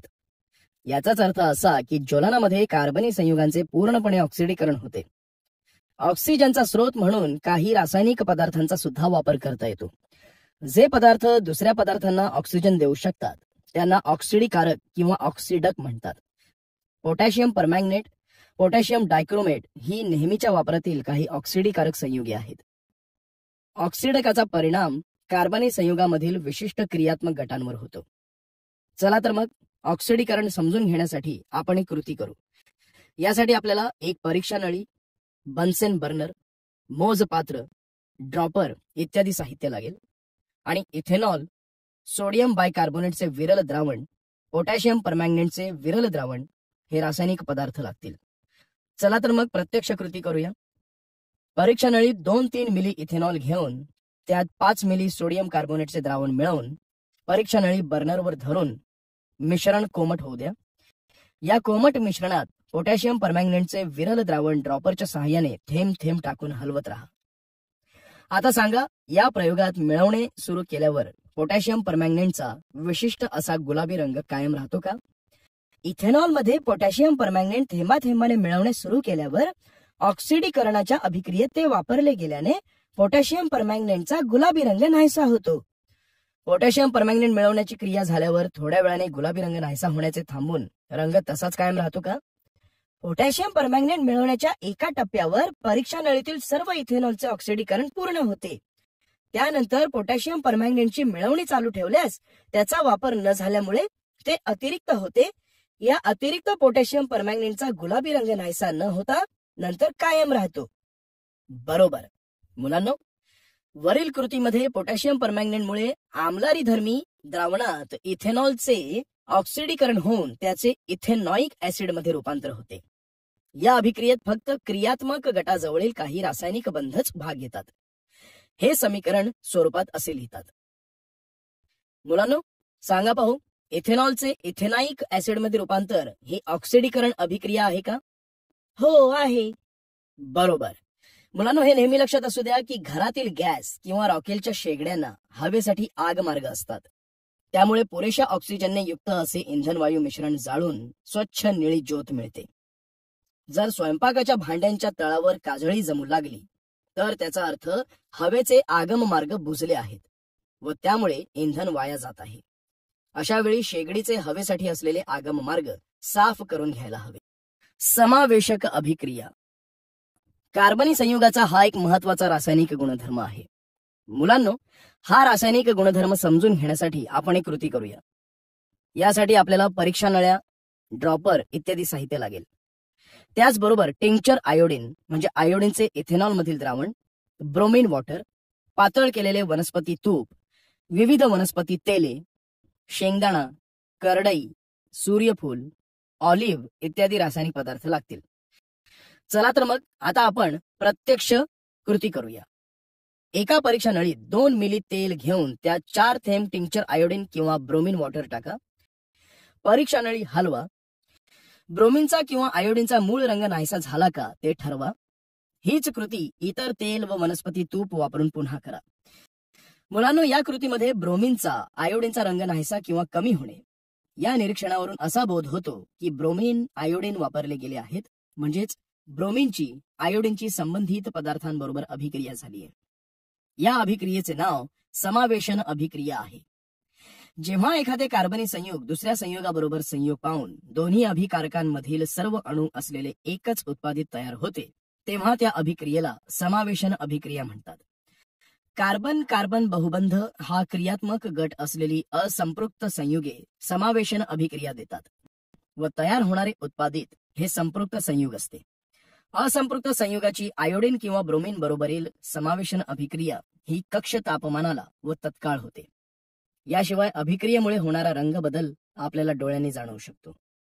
त्यामुळे ही अभिक्रिया कार्बनी संयुगामध्ये बहुबंध असल्याचे ओळखण्यासाठी परीक्षा म्हणून वापरतात. वरील कृतीत तेल व आयोडीन यांच्यातील अभिक्रियेत आयोडीनचा रंग नाहीसा होतो, मात्र वनस्पती तुपाबरोबर रंग बदल दिसतो. यावरून आपण काय अनुमान काढू शकतो आणि कोणत्या पदार्थामध्ये बहुबंध आहेत? वरील अभिक्रियेत तेल व आयोडीन यांच्यातील अभिक्रियेत रंग बदल दिसत नाही. याचाच अर्थ इथे समावेशन अभिक्रिया झाली. वनस्पती तूप हे संपृक्त आहे, त्यात कार्बन कार्बन बहुबंध नसतात, म्हणून वनस्पती तुपाबरोबर रंग बदल दिसत नाही. बरोबर. मुलांनो, हा तक्ता पहा. त्यात वनस्पती तेलांमधून वेगवेगळ्या केलेल्या 4 मेदाम्लांची नावे व रेणुसूत्रे दिलेली आहेत. त्यांच्या रेणुसूत्रावरून त्यांच्या संरचनेतील कार्बन कार्बन दुहेरी बंधक किती आहेत तसेच त्यांच्यापैकी कोणत्या मेदाम्लांबरोबर आयोडीनचा रंग नाहीसा होईल ते खालील तक्त्यात दिले आहे. त्याचे तुम्ही निरीक्षण करा. मुलांनो, आपल्याला माहिती आहे की उत्प्रेरक म्हणजे असा पदार्थ की ज्याच्यामुळे एखाद्या अभिक्रियेला कोणताही धक्का न लावता तिचा दर बदलतो. असंपृक्त संयुगांची समावेशन अभिक्रिया हायड्रोजन बरोबर सुद्धा होते. व हायड्रोजनच्या समावेशनाने संपृक्त संयुग तयार होते. मात्र या अभिक्रियेसाठी प्लॅटिनम किंवा निकेल सारखे उत्प्रेरक वापरणे आवश्यक आहे. या अभिक्रियेच्या उपयोगाने वनस्पतीजन्य तेलाचे निकेल उत्प्रेरकाच्या उपस्थितीत हायड्रोजनीभवन करतात. आयोडीन वापरून केलेल्या आताच्या कृतीत आपण पाहिले की आयोडीन परीक्षा तेलाच्या रेणूंमध्ये बहुबंध विशेषतः दुहेरी बंध असल्याचे दर्शविते. वनस्पती तूप संपृक्त असल्याचे दर्शविते. वनस्पती तेलाच्या रेणूंमध्ये लांब व असंपृक्त कार्बन शृंखला असतात. हायड्रोजनीभवनामुळे त्यांचे रूपांतर संपृक्त शृंखलेमध्ये होते व त्यामुळे वनस्पती तूप तयार होते. दुहेरी बंधांनी युक्त असंपृक्त मेद हे आरोग्यकारक असतात, तर संपृक्त मेद हे आरोग्यास घातक असतात. प्रतियोजन अभिक्रिया. मुलांनो, CH व CC हे एकेरी बंध खूप प्रबळ असल्याने संपृक्त हायड्रोकार्बन अभिक्रियाशील नसतात व त्यामुळे बहुतेक अभिकर्षितांच्या सानिध्यात ते उदासीन असतात. मात्र सूर्यप्रकाशाच्या सानिध्यात संपृक्त हायड्रोकार्बनची क्लोरीन बरोबर जलद अभिक्रिया होते. या अभिक्रियेत एक एक करून संपृक्त हायड्रोकार्बन मधील सर्व हायड्रोजन अणूंची जागा क्लोरीन अणू घेतात. जेव्हा अभिकारकामधील एका प्रकारच्या अणूची किंवा अणुगटाची जागा दुसऱ्या प्रकारचा अणू किंवा अणुगट घेतो तेव्हा त्या अभिक्रियेला प्रतियोजन अभिक्रिया असं म्हणतात. मिथेनच्या क्लोरिनीभवन या प्रतियोजन अभिक्रियेने खालील 4 उत्पादिते मिळतात. मुलांनो, अल्केनच्या उच्च समजातकांपासून क्लोरिनीभवन अभिक्रियेत आणखी मोठ्या संख्येने उत्पादिते तयार होतात. वरील उदाहरणात आपण पाहिले की मिथेनची क्लोरीन बरोबर सूर्यप्रकाशाच्या सानिध्यात जलद गतीने अभिक्रिया होते. या अभिक्रियेत एक एक करून सर्व हायड्रोजन अणूंची जागा क्लोरीन अणू घेतात. वरील अभिक्रियेत मिथेन पासून मिथाइल क्लोराईड, मिथिलीन डायक्लोराईड, क्लोरोफॉर्म आणि शेवटी कार्बन टेट्राक्लोराईड ही उत्पादिते मिळतात. प्रोपेनच्या क्लोरिनीभवन या प्रतियोजन अभिक्रियेत एक क्लोरीन अणू असलेली 2 समघटक उत्पादिते मिळतात. त्यांची रचनासूत्रे लिहून त्यांना IUPAC नावे देऊ. प्रोपेनच्या क्लोरिनीभवन या प्रतियोजन अभिक्रियेत एक क्लोरीन अणू असलेली पुढील 2 समघटक उत्पादिते मिळतात. यांची IUPAC नावे अशी आहेत: 1 क्लोरोप्रोपेन, 2 क्लोरोप्रोपेन. महत्वाची कार्बनी संयुगे इथेनॉल व इथेनॉइक ऍसिड ही व्यापारी महत्व असणारी 2 कार्बनी संयुगे आहेत. त्यांची अधिक माहिती आपण इथे घेऊया. रंगहीन इथेनॉल हा कक्ष तापमानाला द्रव असून त्याचा उत्कलनांक 78 अंश सेल्सिअस आहे. इथेनॉलला सामान्यतः अल्कोहोल किंवा स्पिरिट म्हणतात, तसेच मराठीत याला मद्यार्क म्हणतात. इथेनॉल पाण्यामध्ये सर्व प्रमाणात विद्राव्य असते. इथेनॉलच्या जलीय द्रावणाची लिटमस कागदाने परीक्षा घेतली तर समजते की ते उदासीन आहे. विरल इथेनॉलची थोडी राशी प्राशन केली तरी नशा चढते. मद्यप्राशन निषिद्ध मानलेले असले तरी समाजात त्याचा प्रसार झालेला खूप दिसतो. मद्यप्राशन अनेक प्रकारे शरीरास आणि आरोग्यास घातक असते. त्याच्यामुळे चयापचय प्रक्रिया, मध्यवर्ती चेतासंस्था यांच्यावर प्रतिकूल परिणाम होतात. शुद्ध इथेनॉल म्हणजे निव्वळ मद्यार्कच्या अगदी थोड्या राशीचेही सेवन प्राणघातक ठरू शकते. इथेनॉल हा एक चांगला द्रावक आहे. त्याचा उपयोग टिंक्चर आयोडीन म्हणजे आयोडीनचे अल्कोहोल मधील द्रावण, खोकल्याचे मिश्रण अशी औषधे तसेच अनेक बलवर्धकांमध्ये करतात. मुलांना तुम्हाला हे माहित आहे का? मिथेनॉल हा इथेनॉलचा निम्न समजातक विषारी असून त्याच्या लहान राशीचे सेवन दृष्टीनाशक व प्रसंगी प्राणघातक ठरू शकते. इथेनॉल या महत्वाच्या औद्योगिक द्रावकाचा गैरवापर टाळण्यासाठी त्यात मिथेनॉल हे विषारी द्रव्य मिसळतात. अशा इथेनॉलला डिनेचर्ड स्पिरिट असे म्हणतात. ते सहज ओळखता यावे म्हणून त्यात निळे रंगद्रव्य सुद्धा मिसळतात. मुलांनो, आता आपण इथेनॉलचे रासायनिक गुणधर्म पाहूया. इथेनॉलचे रासायनिक गुणधर्म. याआधी आपण इथेनॉलची ऑक्सिडीकरण अभिक्रिया पाहिली आहे. आता आपण इथेनॉलच्या आणखी 2 अभिक्रिया पाहूया. इथेनॉल अभिक्रियांमध्ये क्रियात्मक गट OH ची भूमिका महत्वाची असते. 1 सोडियम बरोबर अभिक्रिया. मुलांनो, सर्वप्रथम आपण इथेनॉलची सोडियम बरोबर अभिक्रिया पाहूया. सर्व अल्कोहोलांची सोडियम धातू बरोबर अभिक्रिया होऊन हायड्रोजन वायू बाहेर पडतो व सोडियमचे अल्कॉक्साइड क्षार तयार होतात. इथेनॉलच्या सोडियम धातू बरोबरील अभिक्रियेत हायड्रोजन वायू व सोडियम इथॉक्साइड ही उत्पादिते तयार होतात. मुलांनो, आता आपण एक कृती करूया. त्यासाठी आपल्याला मोठी परीक्षा नळी, रबरी बुचात बसवलेली वायुवाहक नलिका, सुरी, मेणबत्ती इत्यादी साहित्य लागेल. त्याचबरोबर सोडियम धातू, इथेनॉल, मॅग्नेशियम धातूची फीत इत्यादी रासायनिक साहित्य लागेल. मुलांनो, सर्वप्रथम मोठ्या परीक्षा नळीत 10 ml इथेनॉल घ्या. सुरीच्या सहाय्याने सोडियम धातूचे धान्य कणा एवढे 2-3 तुकडे करून घेऊ. परीक्षा नळीतील इथेनॉल मध्ये सोडियमचे तुकडे टाकून लगेच परीक्षा नलिकेला वायुवाहक नलिका जोडा. आता वायुवाहक नलिकेच्या बाहेरील टोकाशी जळती मेणबत्ती नेऊन निरीक्षण करा. तुम्ही जे निरीक्षण केले त्यावरून सांगा पाहू, वायुवाहक नलिकेमधून बाहेर पडणारा ज्वलनशील वायू कोणता? वायुवाहक नलिकेमधून बाहेर पडणारा ज्वलनशील वायू हायड्रोजन आहे. बरोबर.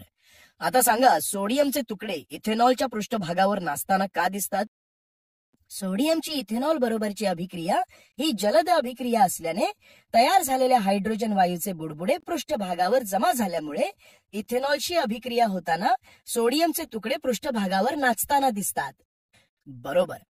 मुलांनो, आपण जर वरील कृती सोडियम ऐवजी मॅग्नेशियम धातूची फीत वापरून पुन्हा केली तर आपल्याला मॅग्नेशियम फितीपासून वायूचे बुडबुडे सरताना दिसत नाही आणि मॅग्नेशियम धातूची इथेनॉल बरोबर अभिक्रियाही होत नाही. आपण मागील इयत्तेमध्ये पाहिले आहे की मॅग्नेशियम सारख्या मध्यम क्रियाशील धातू बरोबर तीव्र आम्लाची अभिक्रिया होऊन हायड्रोजन वायू मुक्त होतो. सोडियम हा धातू उच्च अभिक्रियाशील असल्याने इथेनॉल मधील OH या उदासीन अशा क्रियात्मक गटाबरोबर अभिक्रिया देतो. 2. निर्जलीकरण अभिक्रिया. अतिरिक्त संहत सल्फ्युरिक ऍसिड बरोबर 170 अंश सेल्सिअस तापमानाला इथेनॉल तापवले असता त्याच्या एका रेणूमधून पाण्याचा एक रेणू बाहेर काढला जाऊन एथिन हे असंपृक्त संयुग तयार होते. या अभिक्रियेमध्ये संहत सल्फ्युरिक ऍसिड निर्जलीकारक म्हणून कार्य करते. इथेनॉलच्या एका रेणूमधून पाण्याचा एक रेणू बाहेर काढला गेला आणि एथिन हे असंपृक्त संयुग तयार झाले. मुलांनो, एन प्रोपिल अल्कोहोल मध्ये धातूचे तुकडे टाकले असता काय दिसेल ते अभिक्रिया लिहून आपण पाहू. एन प्रोपिल अल्कोहोल मध्ये धातूचे तुकडे टाकले असता एन प्रोपिल अल्कोहोलची सोडियम धातूच्या तुकड्यांबरोबर अभिक्रिया होऊन हायड्रोजन वायू बाहेर पडतो व सोडियम प्रोपॉक्साइड क्षार तयार होतात. तसेच संहत सल्फ्युरिक आम्लाबरोबर एन प्रोपिल ब्युटिक अल्कोहोल तापवल्यास कोणते उत्पादित तयार होईल ते अभिक्रिया लिहून पाहूया. एन प्रोपिल ब्युटिल अल्कोहोल संहत सल्फ्युरिक आम्लाबरोबर तापवले असता एन प्रोपिल ब्युटिल अल्कोहोल मधून पाण्याचा एक रेणू बाहेर निघून जातो व एन ब्युटीन हे असंपृक्त संयुग तयार होते. विज्ञान कुपी अल्कोहोल इंधन. मुलांनो, आता आपण पाहूया की अल्कोहोल हे इंधन कसे आहे. ऊस ही वनस्पती सौर ऊर्जेचे रासायनिक ऊर्जेत रूपांतर अत्यंत कार्यक्षमतेने करते. ऊसाच्या रसापासून साखर बनवताना जी मळी तयार होते तिचे किण्वन केल्यानंतर अल्कोहोल म्हणजेच इथेनॉल मिळते. पुरेशा हवेत ज्वलन झाल्यावर इथेनॉल पासून केवळ कार्बन डायऑक्साईड व पाणी ही उत्पादिते तयार होतात. अशा प्रकारे इथेनॉल हे एक स्वच्छ इंधन आहे. त्यामुळे काही देशांमध्ये पेट्रोलची कार्यक्षमता वाढवण्यासाठी त्यामध्ये हे एक समावेशी म्हणून मिसळतात. अशा इंधनाला गॅसोहोल म्हणतात. इथेनॉइक ऍसिड हा रंगहीन द्रव असून त्याचा उत्कलनांक 118 अंश सेल्सिअस आहे. सामान्यपणे इथेनॉइक ऍसिडला ऍसिटिक ऍसिड म्हणतात. तसेच त्याचे जलीय द्रावण आम्लधर्मी असून त्यात निळा लिटमस लाल होतो. लोणच्यामध्ये परिरक्षक म्हणून जे व्हिनेगार वापरतात ते ऍसिटिक ऍसिडचे पाण्यामध्ये बनवलेले 5 ते 8% द्रावण असते. शुद्ध इथेनॉइक ऍसिडचा द्रवणांक 17 अंश सेल्सिअस आहे. त्यामुळे थंड हवामानाच्या प्रदेशात हिवाळ्यामध्ये इथेनॉइक ऍसिड कक्ष तापमानालाच गोठते व बर्फासारखे दिसते, म्हणून त्याला ग्लेशियल ऍसिटिक ऍसिड असे नाव पडले आहे. करून पाहूया. मुलांनो, आता आपण एक कृती करूया आणि निरीक्षणांची नोंद घेऊया. यासाठी आपल्याला ग्लेज टाईल, काचकांडी, सामुदर्शपट्टिका, निळा लिटमस कागद हे साहित्य लागेल. त्याचबरोबर विरल इथेनॉइक ऍसिड आणि विरल हायड्रोक्लोरिक ऍसिड ही रसायने लागतील. सर्वात प्रथम ग्लेज टाईलवर 2 निळ्या लिटमस पट्टिका ठेवा. एका पट्टिकेवर काचकांडीने विरल हायड्रोक्लोरिक आम्लाचा थेंब ठेवा. लिटमस पट्टिकेच्या रंगात काय बदल होतो त्याची नोंद घ्या. हीच कृती पुन्हा करा व निरीक्षणे नोंदवा. निरीक्षणे पुढील तक्त्यात दिल्याप्रमाणे असतील. यात विरल इथेनॉइक ऍसिडचा सामू हा 6 ते 6.5 होता आणि विरल हायड्रोक्लोरिक ऍसिडचा सामू 5 ते 6 होता. मुलांनो, या कृतीवरून खालील प्रश्नांची उत्तरे द्या. इथेनॉइक ऍसिड व हायड्रोक्लोरिक ऍसिड यांच्यामधील अधिक तीव्र आम्ल कोणते? इथेनॉइक ऍसिड पेक्षा हायड्रोक्लोरिक ऍसिड हे अधिक तीव्र आहे कारण त्याचा सामू हा इथेनॉइक ऍसिड पेक्षा कमी आहे. बरोबर. इथेनॉइक ऍसिड व हायड्रोक्लोरिक ऍसिड यांच्यात फरक करण्यासाठी निळा लिटमस व सामुदर्शक यांच्यापैकी कोणता दर्शक कागद उपयुक्त आहे? इथेनॉइक ऍसिड व हायड्रोक्लोरिक ऍसिड यांच्यात फरक करण्यासाठी सामुदर्शक कागद उपयुक्त आहे. अगदी बरोबर. इथेनॉइक ऍसिडचे रासायनिक गुणधर्म. मुलांना आपण इथेनॉल व त्याचे रासायनिक गुणधर्म पाहिले. आता आपण इथेनॉइक ऍसिड या कार्बनी संयुगाचे रासायनिक गुणधर्म अभ्यासूया. इथेनॉइक ऍसिड मध्ये कार्बोक्झिलिक ऍसिड हा क्रियात्मक गट आहे. इथेनॉइक ऍसिडच्या रासायनिक अभिक्रिया मुख्यत्वे करून या क्रियात्मक गटामुळे आहेत. 1. इथेनॉइक ऍसिडची आम्लारी बरोबर अभिक्रिया. तीव्र आम्लारी बरोबर अभिक्रिया. इथेनॉइक ऍसिडची सोडियम हायड्रॉक्साईड या तीव्र आम्लारी बरोबर उदासीनीकरण अभिक्रिया होऊन क्षार व पाणी तयार होतात. या अभिक्रियेत तयार होणाऱ्या क्षाराचे IUPAC नाव सोडियम इथेनॉइट असे आहे, तर त्याचे सामान्य नाव सोडियम ऍसिटेट असे आहे. मुलांनो, आपण याआधी शिकलो आहोत की ऍसिटिक आम्ल हे एक सौम्य आम्ल आहे. मग सांगा, सोडियम ऍसिटेट हा क्षार उदासीन असेल का? नाही. बरोबर. सोडियम ऍसिटेट हे सोडियम हायड्रॉक्साईडच्या उदासीनीकरणातून बनले आहे आणि सोडियम हायड्रॉक्साईड हा एक प्रखर आम्लारी आहे आणि उदासीनीकरणात वापरलेले ऍसिटिक ऍसिड हे एक सौम्य आम्ल आहे. इथेनॉइक ऍसिडची कार्बोनेट व बायकार्बोनेट बरोबर अभिक्रिया. मुलांनो, इथेनॉइक ऍसिडची कार्बोनेट व बायकार्बोनेट बरोबर अभिक्रिया समजण्यासाठी आपण एक कृती करूया. त्यासाठी आपल्याला मोठी परीक्षा नळी, लहान परीक्षा नळी, वाकडी वायुवाहक नलिका, रबरी बूच, थिसल नरसाळे, स्टँड इत्यादी साहित्य लागेल. त्याचबरोबर ऍसिटिक ऍसिड, सोडियम कार्बोनेट चूर्ण, ताजी चुन्याची निवळी ही रसायने लागतील. मुलांनो, ही आकृती पहा. आपल्याला आकृतीमध्ये दाखवल्याप्रमाणे साहित्याची जुळणी करायची आहे. मोठ्या परीक्षा नळीत सोडियम कार्बोनेट चूर्ण ठेवा. लहान परीक्षा नळीत ताजी चुन्याची निवळी घ्या. थिसल नरसाळ्यातून 10 मिली ऍसिटिक आम्ल होता. परीक्षा नळ्यांमधील बदलांचे निरीक्षण करा आणि खालील प्रश्नांची उत्तरे द्या. मोठ्या नळीतून फसफसून येणारा वायू कोणता आहे? Carbon dioxide. बरोबर. लहान परीक्षा नळीतील चुन्याच्या निवळीत बुडबुडे का दिसतात? लहान परीक्षा नळीतील चुन्याच्या निवळीत बुडबुडे हे कार्बन डायऑक्साईडचे असतात. सोडियम कार्बोनेट व ऍसिटिक आम्ल यांच्या अभिक्रियेतून ते तयार होतात. बरोबर. चुन्याच्या निवळीत काय बदल होतो? चुन्याची निवळी दुधाळ होते. बरोबर. या कृतीची म्हणजे चुन्याची निवळी दुधाळ होते रासायनिक अभिक्रिया पुढील प्रमाणे आहे. मुलांनो, मागील कृतीमध्ये इथेनॉइक ऍसिडची सोडियम कार्बोनेट या आम्लारीधर्मी क्षाराबरोबर अभिक्रिया होऊन सोडियम इथेनॉइट हा क्षार पाणी व कार्बन डायऑक्साईड वायू तयार होतो. या कृतीमधील फसफसून जोराने बाहेर पडणारा कार्बन डायऑक्साईड वायू वायुवाहक नलिकेतून येऊन लहान परीक्षा नळीतील चुन्याच्या निवळी बरोबर अभिक्रिया पावतो. निवळी दुधाळ होणे ही कार्बन डायऑक्साईड वायूची परीक्षा आहे. तसेच वरील कृतीत ऍसिटिक आम्ल आणि सोडियम कार्बोनेट यांच्यातील अभिक्रियेत चुन्याची निवळी दुधाळ का होते ते अभिक्रिया लिहून स्पष्ट करा. ऍसिटिक आम्ल आणि सोडियम कार्बोनेट यांच्या अभिक्रियेतून तयार झालेला कार्बन डायऑक्साईड वायू वायुवाहक नलिकेतून चुन्याच्या निवळीच्या संपर्कात आला असता ती दुधाळ होते. अभिक्रिया. चुन्याची निवळी दुधाळ होते कारण ऍसिटिक आम्ल आणि सोडियम कार्बोनेट यांच्या अभिक्रियेतून तयार झालेला कार्बन डायऑक्साईड वायू वायुवाहक नलिकेतून चुन्याच्या निवळीच्या संपर्कात येतो, म्हणून ती दुधाळ होते. इथेनॉइक ऍसिड मध्ये सोडियम धातूचा तुकडा टाकला तर कोणती अभिक्रिया होईल? इथेनॉइक ऍसिडची सोडियम धातू बरोबर अभिक्रिया होते. यातून सोडियम ऍसिटेट मिळते व हायड्रोजन वायू मुक्त होतो. बरोबर. 2 परीक्षा नळ्यांमध्ये 2 रंगहीन द्रव्ये असून त्यातील एक इथेनॉल तर दुसरे इथेनॉइक ऍसिड आहे.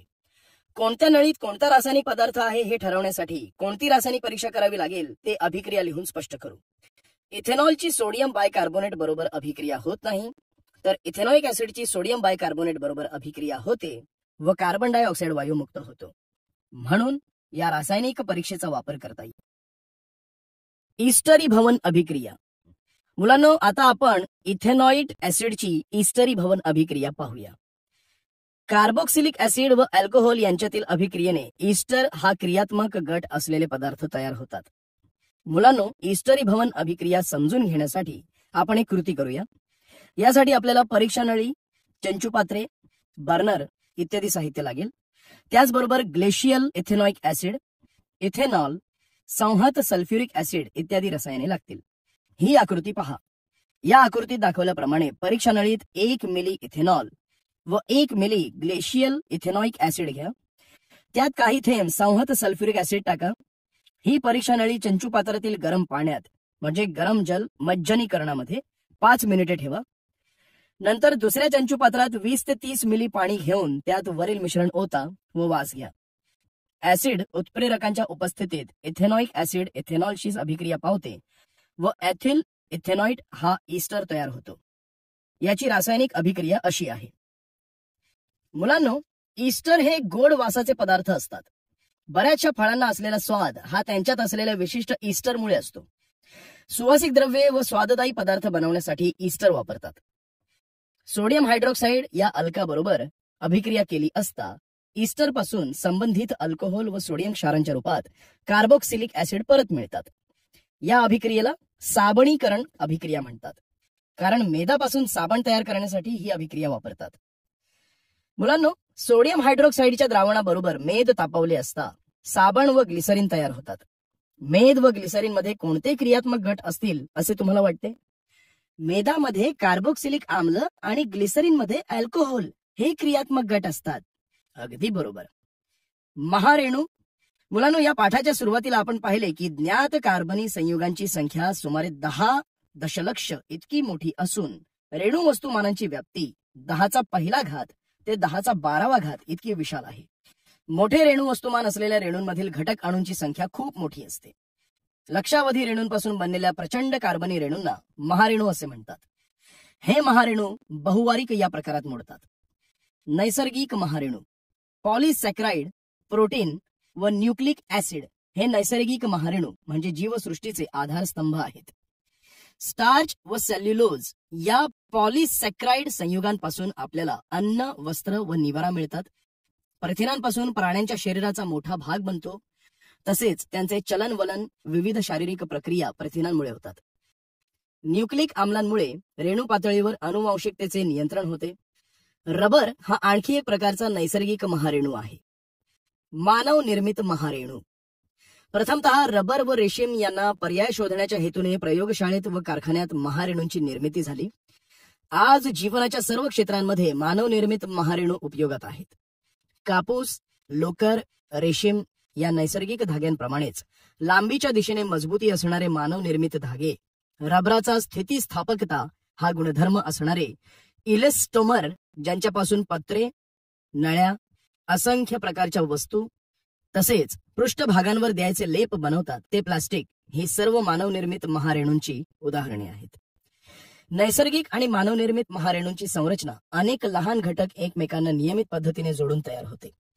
त्यामुळे महारेणू हे बहुवारिक असतात. बहुवारिके. लहान घटकाच्या नियमित पुनरावृत्तीने तयार होत असलेल्या महारेणूला बहुवारिक म्हणतात. ज्या लहान घटकाच्या नियमित पुनरावृत्तीने बहुवारिक बनतो त्या लहान घटकाला एकवारिक म्हणतात आणि ज्या अभिक्रियेत एकवारिक रेणूंपासून बहुवारिक तयार होते त्या अभिक्रियेला बहुवारिकन असं म्हणतात. मुलांनो, अल्किन या प्रकारच्या एकवारिकांना जोडून बहुवारिक बनवणे ही बहुवारिकनाची एक महत्वाची पद्धत आहे. उदाहरणार्थ, पॉलिएथिलीनचे संश्लेषण पुढील प्रमाणे होते. पॉलिएथिलीनचे संश्लेषण. पॉलिएथिलीनचा दैनंदिन जीवनात पिशव्या, खेळाडूंचे कपडे बनवणे यासाठी उपयोग होतो. पॉलिस्टायरीन या बहुवारिकाचा उपयोग थर्माकोलच्या वस्तू बनवण्यासाठी होतो. पॉलिव्हायनाइल क्लोराईड म्हणजे पीव्हीसी या बहुवारिकाचा उपयोग पीव्हीसी पाईप, पिशव्या, दरवाजातील पाय पुसणे, हॉस्पिटलमधील रक्तपिशवी तसेच नळ्या बनवण्यासाठी होतो. पॉलिॲक्रिलोनायट्राइल या बहुवारिकाचा उपयोग गरम कपडे व ब्लँकेट बनवण्यासाठी होतो. टेफ्लॉन या बहुवारिकाचा उपयोग निर्लेप भांडी बनवण्यासाठी होतो. पॉलिप्रोपिलीन या बहुवारिकाचा उपयोग इंजेक्शनची सिरिंज, टेबल, खुर्च्या बनवण्यासाठी होतो. यावरून आपल्याला समजतं की बहुवारिके आपल्या जीवनातील अत्यंत महत्वाच्या वस्तू बनवण्यासाठी वापरली जातात. मुलांनो, वरील उदाहरणांमधील बहुवारिके ही एकाच एकवारिकाच्या पुनरावृत्तीमुळे बनलेली आहेत. त्यांना समबहुवारिके असे म्हणतात. बहुवारिकांचा दुसरा प्रकार हा 2 किंवा अधिक एकवारिकांपासून बनलेल्या बहुवारिकांचा असतो. त्यांना सहबहुवारिके असे म्हणतात. याचे उदाहरण म्हणून आपण पेट म्हणजे पॉलिएथिलीन टर्थेलेट हे बघतो. बहुवारिकांच्या संरचना वरील उदाहरणांप्रमाणे रेषीय असतात किंवा शाखीय व जलीय सुद्धा असतात. एकवारिकांचे स्वरूप व संरचना प्रकार यानुसार बहुवारिकांना विविध प्रकारचे गुणधर्म प्राप्त होतात. नैसर्गिक बहुवारिकांच्या संघटनाबद्दल व संरचनेबद्दल आकलन हे त्यांचे विघटन घडवून आणल्यावर झाले. प्रमुख नैसर्गिक बहुवारिकांचे संघटन या तक्त्यामध्ये दिले आहे ते आपण पाहूया. मुलांनो, पॉलिसॅकराइड, सेल्युलोज, प्रथिने, डीएनए, आरएनए आणि रबर ही सर्व नैसर्गिक बहुवारिके आहेत. यांची एकवारिके ही अनुक्रमे glucose, alpha amino acid, nucleotide म्हणजेच आम्लारी डीऑक्सिराइबोज फॉस्फेट, न्यूक्लियोटाइड आम्लारी राइबोज फॉस्फेट आणि आयसोप्रिन ही आहेत. नैसर्गिक बहुवारिकांचा आढळ. मुलांनो, आता आपण नैसर्गिक बहुवारिकांचा आढळ कुठे होतो ते पाहूया. पॉलिसॅकराइडचा आढळ स्टार्च किंवा कर्बोदकांमध्ये होतो. सेल्युलोजचा आढळ लाकडामध्ये म्हणजेच वनस्पती पेशी भित्तिका यांमध्ये होतो. प्रथिनांचा आढळ हा स्नायू, केस, विकर, अंडी, त्वचा इत्यादींमध्ये होतो. डीएनएचा आढळ प्राण्यांच्या गुणसूत्रांमध्ये होतो. आरएनएचा आढळ हा पेशीतील केंद्रक व पेशी द्रव्यात होतो. वनस्पतींच्या गुणसूत्रात हे आढळते. रबर या नैसर्गिक बहुवारिकाचा आढळ हा रबराच्या झाडाच्या चिकात होतो.